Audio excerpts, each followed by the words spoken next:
Right, everybody, 10 teams to manage on Football Manager 2023. I've got 10 teams from 10 different nations. What I'd like you to do is put down in the comments which of these 10 takes your fancy. And if one of these 10 teams doesn't suit you and you're still out there looking for an FM23 save, put it down in the comments. Give me a couple of ideas where you want to go. Top 5 leagues, somewhere in a different continent. Let me know and I will reply back with an answer for a suggestion for a team to manage. How good is that? All right, guys, let's get into it. I would like you to smash a like on today's video. Muchly appreciated. Subscribe if you are new. There is going to be tactics, tutorials, a Let's Play and live streams every single week for FM23. We're going to cover 10 different nations. Let's start at home. We'll start at England.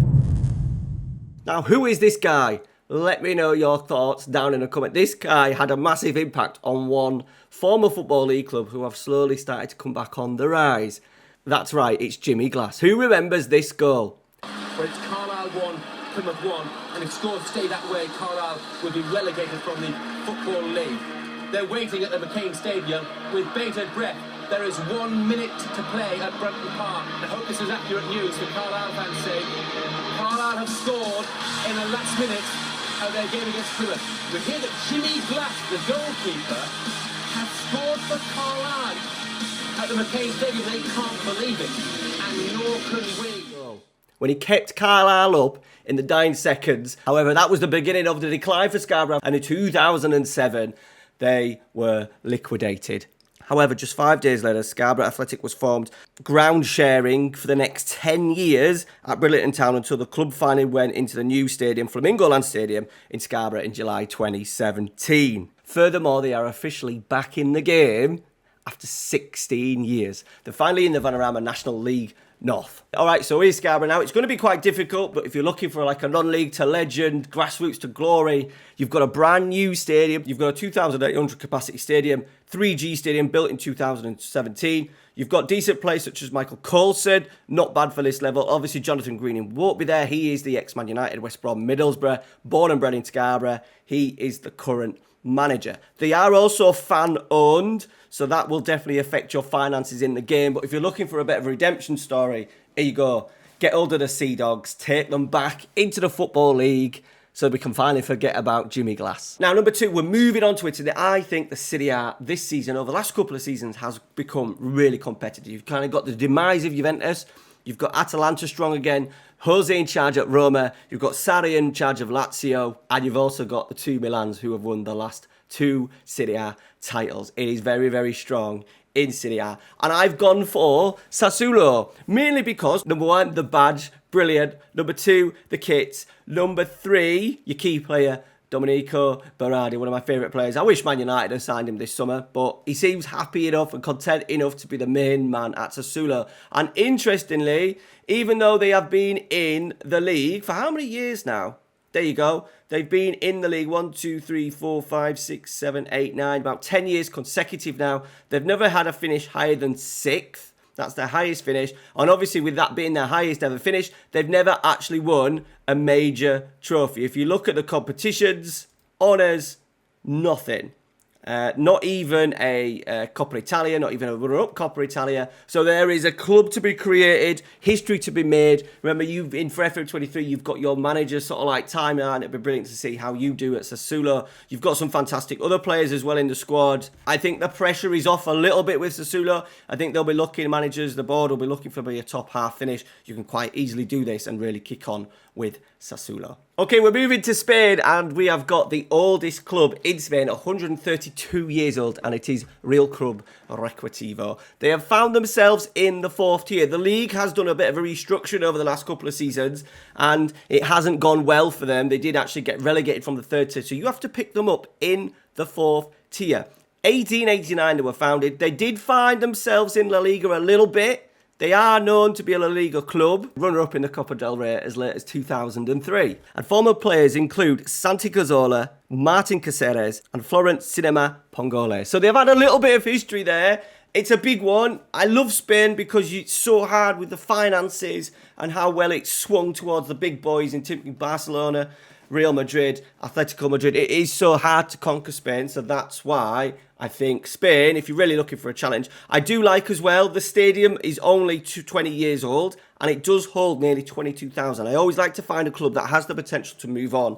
Little bit of history, the oldest club in Spain and have not won a major trophy. Go and sort that out. Okay, moving to Germany and we're looking at Dynamo Dresden. Former East German champions. To the reunification of Germany, they did find themselves in the Bundesliga. However, that didn't last very long. And as you can see, they played the first 4 years in the Bundesliga and haven't been back since. They have dived around some really low leagues. They've got themselves up. As you can see, they were dominant. If we go to the trophies, as you can see, they were absolutely dominant in the East German divisions, winning the GDR Cup in 1971, 77, 82, 84, 85 and 1990. Since then, though, they have struggled. They haven't been in the top flight for a long time. You find them in the third tier. I do think this is very much a fallen giant. The clubs in East Germany have generally struggled. Magdeburg as well were a big club in Eastern Germany, but then struggled once they moved over into the Bundesliga Football League format. 32,000-seater stadium, built only, 2009, so you've got the facilities, great training facilities, I said, good youth facilities, big club in the third tier, and obviously with Germany, you've got the massive task of competing with Bayern Munich and overtaking them. All right, so moving to France, and if you can avoid what I think is an absolutely shocking badge, then you'll get away with this, and it's the opportunity to compete with PSG with another Paris club. All right, and it is Paris 13 Atletico. They found themselves in the third tier for the first time in the club's history. A very small club. They've got a very small stadium that they are redeveloping at the moment. So in the game, when you start in FM23, you'll probably be borrowing another stadium. They're using someone else's stadium at the moment, but work is underway for you to move back into the Stade Bothroul. The badge isn't great. I think it was a formation of a couple of clubs a few years ago. They were founded in 1968. You are a million miles away from the heights of PSG. You've got a long way to go. However, it's all set there from you building a club from scratch. No real history, as I said. Poor facilities, local reputation, poor training facilities. That may all have a little bit of an upgrade for FM23, but you are still a million miles away from PSG. All right, one of the biggest challenges you'll probably find in Football Manager this year. And into the Netherlands we go. No, it's not Go Ahead Eagles. If you weren't aware, I am doing my main save on the channel for FM23 is Go Ahead Eagles, where we're looking to not only just build the club, but build the nation in terms of how they climb up the coefficient and have a really strong Eredivisie and a team that is capable of competing regularly with PSV and Ajax. All right, so that is my save. However, FC Utrecht is a fascinating save, I think, because they have been in the Eredivisie for 57 seasons and they've not managed to win it. All right, so there you go. One run-up in 1954, one in 1981. They've been in and around the European places a bit. You're predicted to potentially finish 5th, so there's a chance of European football. They've obviously brought through a couple of decent players in the past. You've got great youth facilities, excellent training facilities as well. Nice stadium, an old stadium, but looks like it's been redeveloped pretty recently. 25,000-seat stadium.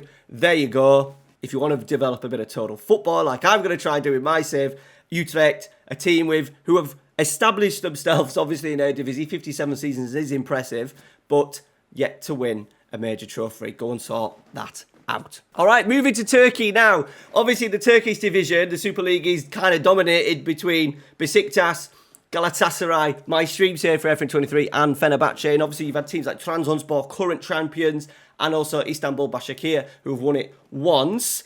Trabzonspor, current champions, and in Istanbul, they're a different part of the country. Another team who won it once, I believe in 2010, and have dropped this season to the third tier is Bursaspor. There you go. They won the division. There they are. They won the division in 2010. 13 years later, they found themselves in tier 3. They've had shocking financial problems. I don't know if that's changed a little bit now, and it's a little bit better than it was for me when I had a look at them in, I think, FM19. They just kind of got themselves back into the Superliga. But now they've had, by the looks of it, 2 relegations in 3 seasons. You have excellent training facilities and excellent youth facilities. So imagine that at the third tier. It does say insecure finances, so that may be something you have to look out of. 1963, 1 Superliga to their name. And once again, I do like a big stadium. Gets you up and running potentially to grow the club to a massive level. 43,000, built in 2015. That's maybe why they're in debt, because that is a huge, huge stadium. There you go, Bursaspor. Can you compete with not only the current champions, Trabzonspor, but you've got Gala, Besiktas, Fenerbahce. There's also tight foreign rules as well for the number of foreigners you can have in the squad. So it's as if you can go out and sign loads of foreigners, loads of wonder kids and put them in. You're going to have to get that Turkish conveyor belt of players through your youth system going. Okay, moving to Portugal and the most hated club in Portugal. It is BSAD. Formerly known as Belenenses, there's been a massive dispute over the last few years between a club that's split into two. Basically, the SAD is like the business part, like the public limited company part of it, and then the other side was owned by the club. The history was owned obviously by the club. They fell out, money was tight, both sides of the club were obviously not happy. They went their separate ways. It did mean that the fan-owned club had to drop to something like the 6th tier of Portuguese football. However, they took the badge, the name, the history and the stadium. And that left Belenenses SAD, now known as BSAD, in the top division without any fans, any sort of history following, and they have been relegated to the 2nd tier, and they are struggling this year in the 2nd tier and likely to get relegated. They normally got around 2,000 to 3,000, sold out for obviously the big games against the big three, but now they are looking at attendances of around 200 to 300. All right, so if you want to do something completely different, use a club that are completely hated in Portugal. You've got obviously the rivalry of Belenenses, fierce rivals. They are coming up the league. They are only one division behind you now. They have your old badge. They have the fans. They have the stadium. They have the trophies. You have absolutely nothing. As you can see, year founded 2018. You are going to struggle. This is a difficult save because of the amount of money that will be available is going to be very, very small, especially when you're only getting 200 to 300 through the gates. All right, there you go. The most hated club in Portugal, BSAD. Okay, we are moving across to Argentina now. If you weren't aware, I've just finished a FM23 safe 6 seasons in Argentina with Newell's Old Boys. Very enjoyable. The league format for the next few years is absolutely fantastic. It changes constantly as they're trying to refigure the leagues. You start with average points. You then go into an opening closing stages. You then have 24 teams, 22 teams, 26 teams, 28 teams. And I think eventually in sort of like season 6, it eventually goes into a European style 38 games, 20 team competition. So it constantly changes, which is very, very good. Very excited. The money is shocking. Struggle if you don't get Copa Libertadores. I was losing money heavily with Newell's, even though we were being really strict with our finances, never spent a penny. So very, very difficult compared to sort of like the clubs in Brazil. There's obviously the TV money is non-existent for the domestic leagues. You've really got to get into European, continental football, should I say, as quickly as possible. Okay, I have chosen not one of the big 5, but we're looking at Club Atletico Velez Sarsfield. Okay, the main reason I've gone for them is because currently they are really struggling and likely to get relegated out of the top division this season. Or should I say this year. It's been over 80 years since Velez were last relegated out of the top division. A club also as well in the city of Buenos Aires. So you've got big rivalries against the Super Clasico in terms of River and Boca. I also like the amount of players that has come through. You're looking at players such as legends Jose Luis Chilavert, free kick taking goalkeeper was there in the 90s. You've also had players like Nicolas Otamendi has come through. Diego Simeone has played there. And you've also had players such as Thiago Almada, who was very good recently in the last sort of like couple of versions of FM. And also Nico Dominguez, who has been looked by the big boys around Europe currently at Bologna. So they have got obviously a decent youth system, superb youth facilities, excellent training facilities. Because of how money is tight, I found it really easy to develop my own players because you basically have to play them as well. Honours board, won Copa Libertadores between 1994. That was my goal, to win the Copa Libertadores with Newell's. We did it in 6 seasons. If you're half decent at the game, Velez Sarsfield could be for you. All right, and Club number 10, we are heading back into Europe and we're going to Sweden. A club that put Graham Potter on the map. The now Chelsea manager started his professional managerial career at Ostersunds, who he took from the 4th tier, as you can see, from the 4th tier to the top tier during his, I think, 8-year stint in Ostersunds. Now, even though it does say that they're in the top division, but that's because of the way I've started the database. For the 22 season, they are in the second tier once again and really struggling financially. They're down at the bottom of the league as well, so they could be looking at consecutive relegations, and all that work that has been done by Graham Potter could all be destroyed very, very quickly unless you get hold of the managerial hot seat. I think like the director of football and the chairman, I think one of them may actually be in jail. They've had financial issues, dodgy dealings going on over the last few seasons. I do find as well that it's an interesting save. The badge is tremendous. The kit is tremendous. They've had results against Arsenal and Galatasaray in the Europa League, and their pomp under Graham Potter. They are in a really weird part of the country. They're in the central part of Sweden. However, if you look at where all of the other clubs are, they're in the middle of absolutely nowhere. So in real life terms, it would be quite difficult to recruit. In the past, they've often recruited players that have kind of been released from, especially up from my end, when Graham Potter took over and a few Middlesbrough sort of like coaches and players were over there. They took players from York City, Middlesbrough, other places as well. They've been taking English boys over, and they've also had big players coming over from Africa as well. There you go.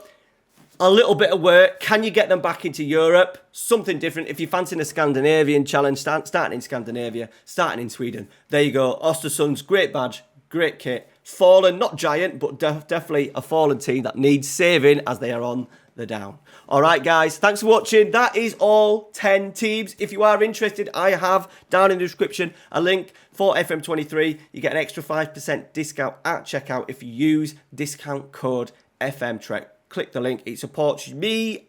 It supports me as a creator. We're also giving you an extra 5% bonus on that discount. All right, guys, thanks for watching.